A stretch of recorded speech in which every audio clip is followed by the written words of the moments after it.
This is TG with Tech Made Easy. Welcome to the channel. Hey, I just want to let you know that it's been a long time since I made videos. It'll be really helpful if you subscribe, like the video.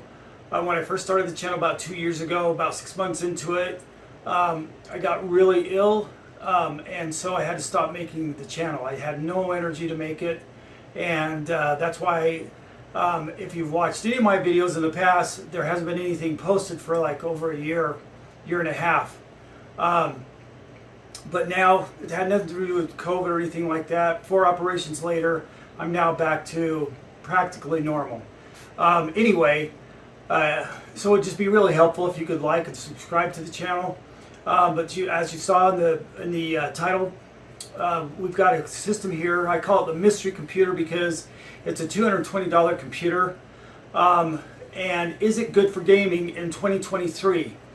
Believe it or not, you're going to be really surprised. And as you saw in there, it's 12 core, 24 multi-cores, 32 gigs of RAM with SSD or NVMe drive.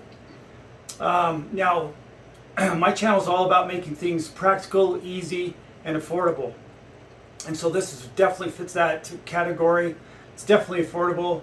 Anytime I can save money on anything, doesn't matter whether it's computers or whatever it is, that it's practical, where I still have, may not have the best performance that money can buy, but optimal performance for the money is a great thing.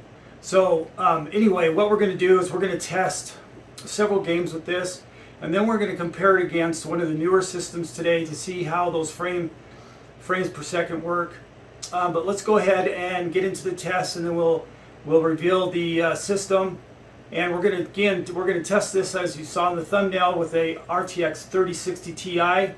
That's one of my favorite cards, just for the price point, because you can do obviously high-end 1080p gaming. You can definitely do 2K gaming or 1440p, and you can do a lot of 4K gaming with it. It's not a 4K card, but it's very reasonable to do 4K with some things.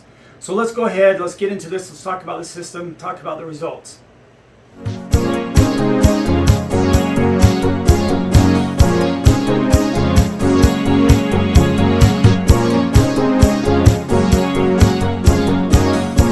Like I said in the introduction, we're looking at a $220 computer here. It is from the 2013-2014 era. But it does have it's an Intel CPU, 12 cores, 24 multi-cores, 32 gigs of DDR4 RAM, 1 terabyte SSD or NVMe drive, and I'll talk more about the NVMe drive at the end of this presentation. Again, I wanted to use the RTX 3060 is not the newest card, but to me it's still a really great card for gaming. Even though the 4000s are out. We're going to be testing 6 games. We're going to be testing them at 1440p, highest quality. Now the reason why I'm only doing 1440p in this particular presentation is because I'm comparing it against another system. I'm comparing it against hardware Unboxed, and we won't see those results right away. I'll show that later. And in this particular one, and in order for me to find the right games, I had to go back 2 years when they first tested the RTX 3060 Ti out. And so I had 6 of the games that they tested. And so I want to be comparing apples to apples. And so let's go ahead and let's look at the games here. The first one is Rainbow Six Siege. The average frames per second was 311. Again, this is a 2K. That's a great number.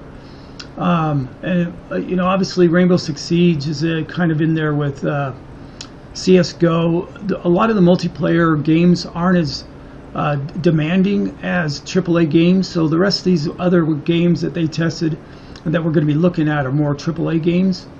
But you'll see how the 3060 is really good for a AAA gaming. The Ti is really good for AAA gaming at 2K. So now we've got F1 2020. again, today with their newer systems and everything, they've updated the software or the games that they test. But again, I'm going back 2 years because those are the games that I had, and so we've got F1 2020 4040p at the highest quality. We have an average here of 172 frames per second, which is really good. Tomb Raider, more of a demanding AAA game. 1440p, highest quality, 101 frames per second. Then we've got Horizon Zero Dawn at 87 frames average per second. And I'm not worried about the 1% lows in this. Some of the newer CPUs are going to have better 1% lows than this system here. But again, it's still a great performer. Now, Watchdog Legions, again, it's on the highest quality. Again, I looked at their hardware Unboxed setups to make sure that I was apples to apples, and we're looking at average frame of 81 frames per second. And like I said, if we when we were looking at Rainbow Six Siege, they don't just run, they run Vulkan, which I ran Vulkan, and they run 100% scaling. So again, I'm trying to keep everything at apples to apples.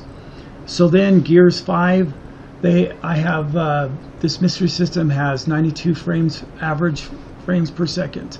So let's go ahead and look at hardware Unboxed. So 2 years ago, they were testing the AMD Ryzen 9 3950X.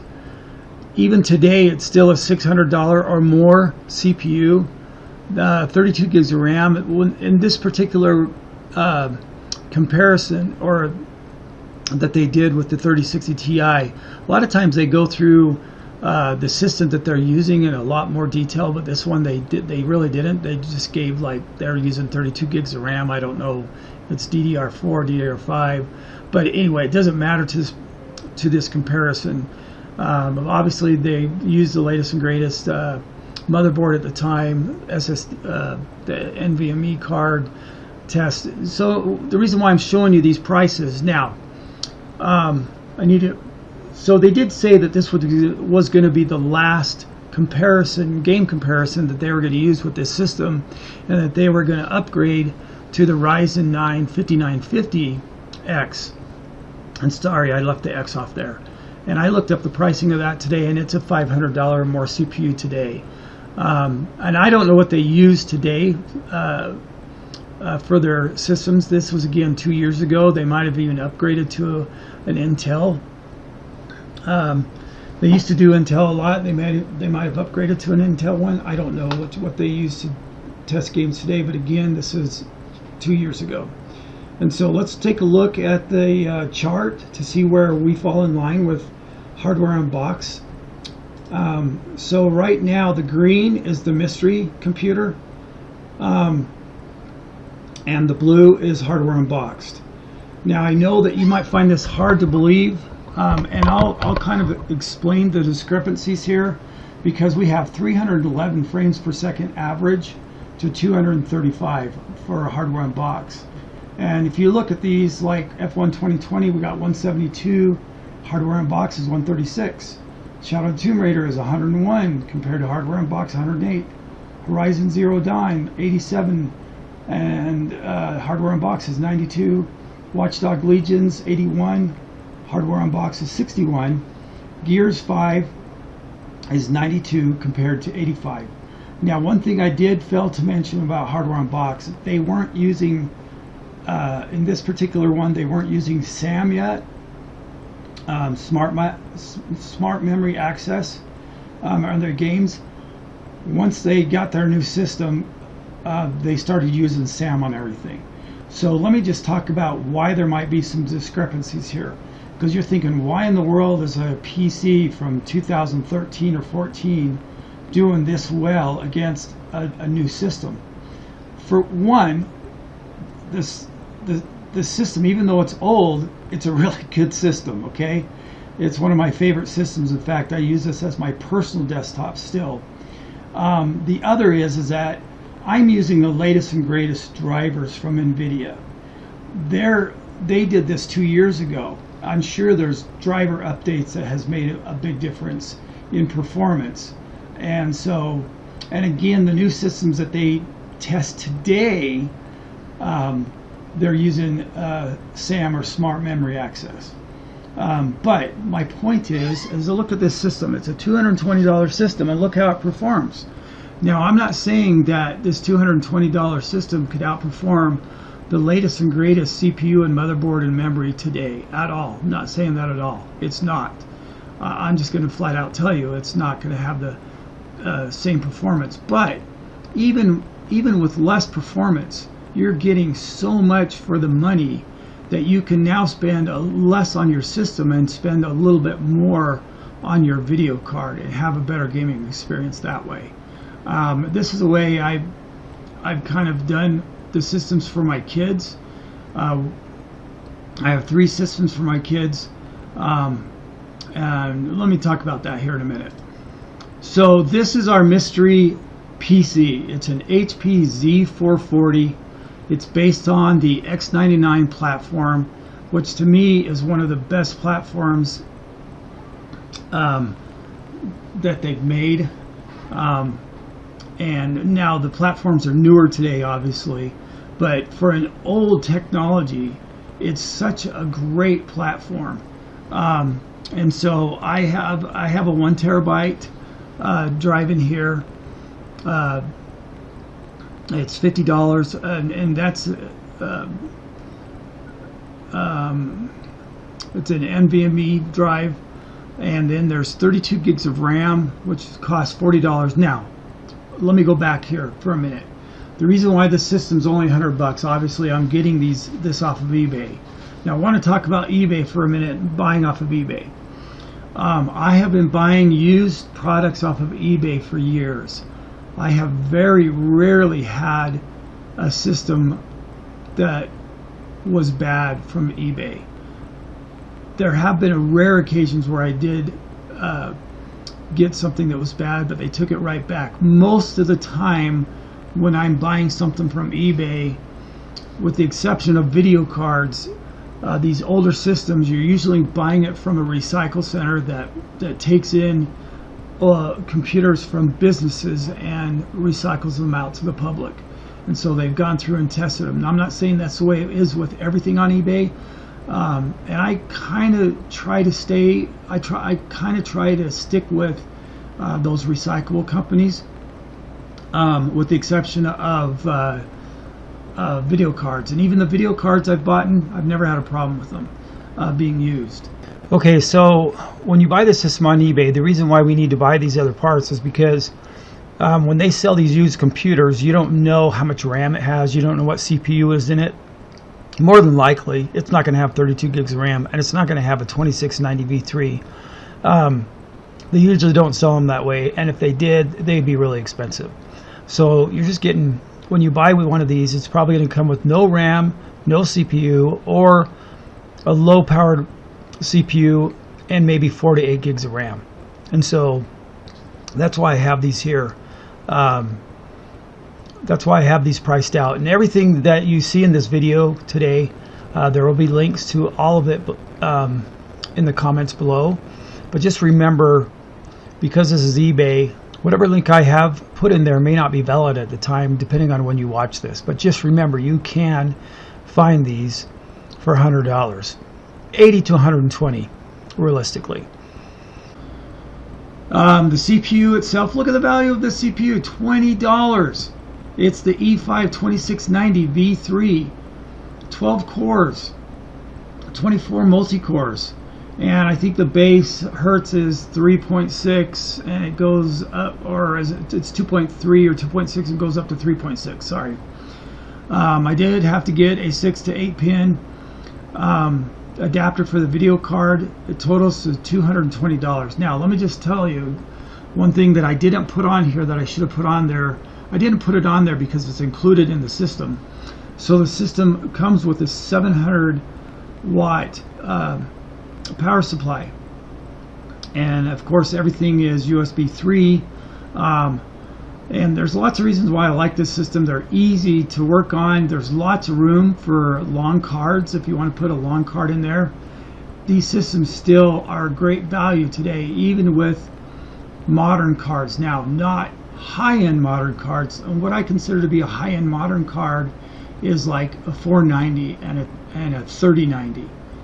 But and I don't know, you know, for me, if you're looking to save money and you're buying a system like this, I don't think most people would be buying a 3090 or a 38 or a 4080 to put into a system like this. But I could see I would really love to test this with a RTX 4070 Ti. But I know those are new, they're out, and I don't have $800 to spend on a card right now to test that, to see what the performance difference would be. But when I'm talking video cards, I'm talking entry level to mid-high cards. This system is a great performer for the money. Again, for the money. Now, our family, my kids have one of these. Then my son, originally when I started the channel, I wanted to show building an X99 system, and so I got all the parts from AliExpress. But again, that's when I got sick. I didn't have any energy. My son wanted to put the system together, so I let him put the system together. That's his system now, which was going to be his system anyway. I was going to have him help me do it, but it will cost you more to buy the parts and put it together. But if you want a fancy looking case, you could do that. Me, I'm more practical.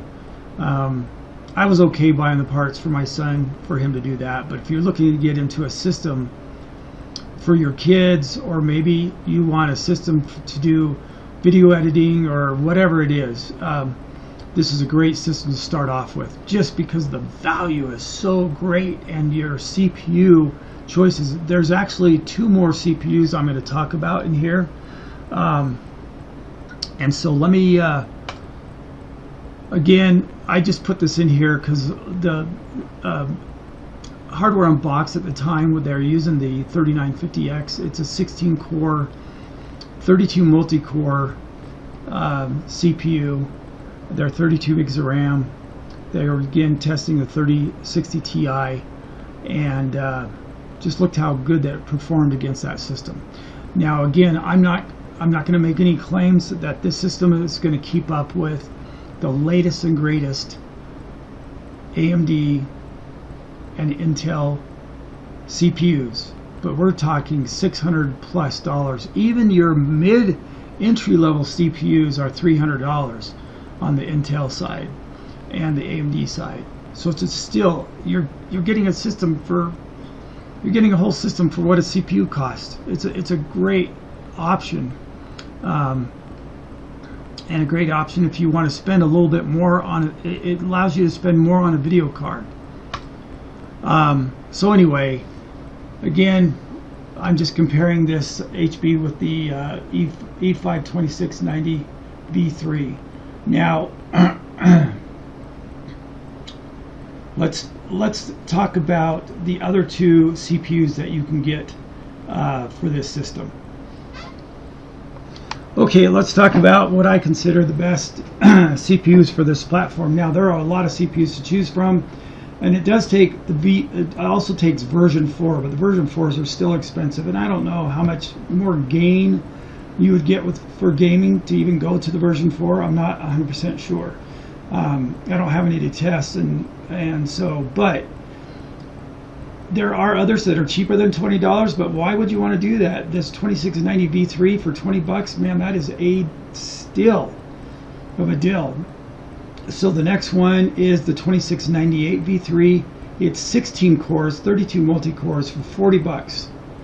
And then there is the 2696V3, 18 core, 36 multi-cores for $80. Now, I'm just going to let you know right now, you're not going to see any difference in performance in gaming on getting these different versions. The only reason why I'm bringing these up is, like, for me, I actually have the 2696 V3 because I actually, my personal desktop is a Linux desktop, and I like to have as many cores as I can, because I will test stuff using virtual boxes, and then on top of that I do my video editing on that machine as well. So I just like having as many cores as I can, just for performance issues. But I used the 2698 for a long time, but when the prices came down, I went ahead and swapped that out for the 2696. Anyway, my point is that you can see that this is just a great deal. If you're doing video editing, maybe you want to do the 2696, spend some extra money, or the 2698. They're all three really good CPUs for the money for today. Anyway, so let's go ahead and let's look at the system really quick, just so you can see the inside. Okay, let's take a look inside this thing. Hopefully, I've kind of got it angled a little bit, so hopefully you can see it. It's pretty easy. Just pop the case off with the handle. The memory slots are right here. Might be easier. The memory slots are right here. The CPU, this is the CPU fan, right here. Now, one thing that you can see is that it's got a really long bay, so you can put any length of card in here. And so that's really all there is to it. There's not much. It's a computer. There's not much to it. It's really easy to get into. Really easy to swap things out.